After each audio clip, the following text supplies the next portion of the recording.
Yo, what's up mga kaibigan? Nali na tayo magkwentuhan. So ang Pilipinas nga ay aabante na sa finals ng 5-on-5 men's basketball sa Asian Games for the first time since 1990. More than 30 years ago na nga yan mga kaibigan. At matapos sa bigong makaabante sa finals noong 1998, sa wakas ay nakaganti na nga si Coach Tim Cone na tinalo na niya ang China. Sabihin man ng iba na tsamba o swerte ang panalo, a win is a win. Lumamang tayo ng 50 puntos o isa, aabante pa din nga tayo sa finals at maglalaro naman ang China para sa bronze medal game.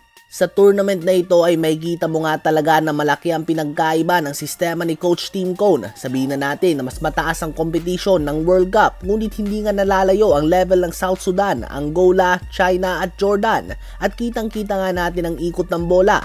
5 to 7 passes bago magkaroon ng shot attempt. At isang player na sobrang nagbe-benefit nga dito ay si Scottie Thompson. Noong World Cup nga ay inulan siya ng batikos dahil ang kalat ng kanyang performance. Ngunit ngayon nga ay bawat panalo ay major factor at contributor siya.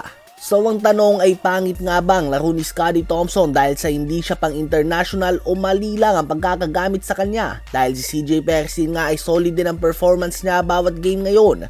Malaking credit din kay Coach Tim Cone sa game kagabi dahil bagamat maganda nga nilalaro ni Junmar Fajardo sa opensa, inalis na ito at ginawa niyang tamang adjustment matapos na ulit-ulit siyang atakihin ng pick and roll ng China.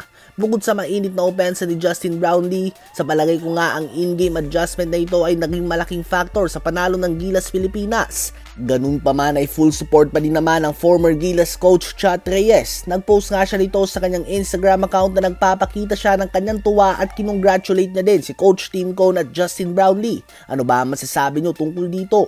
Ngayon ay tumungo naman tayo sa Memphis Grizzlies. Ang team na ito ay nagpakita nga ng lack of maturity last season. Mapa-off-court drama man ito o kaya naman sa mga late game situations. At dahil dyan ay kumuha nga sila ng ilang veterans sa tulad ng former Defensive Player of the Year winner Marcus Smart at former regular season MVP Derrick Rose, na sa mata nga ng madami ay kaparehong maglaro ni Ja Morant.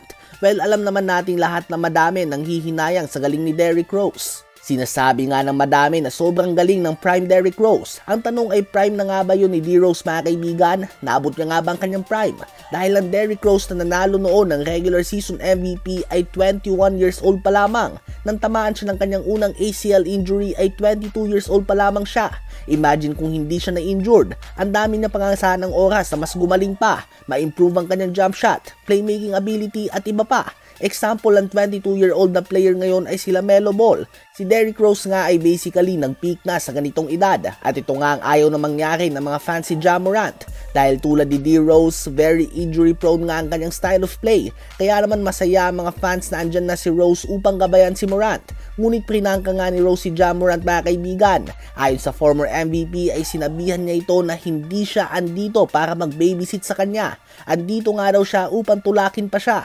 Konti lang nga daw ang nabibigyan ng pagkakataon na makapaglaro ang isang player na kapareho nila ng style of play, and he is on a whole another level nga daw. Ano ba masasabi nyo tungkol dito?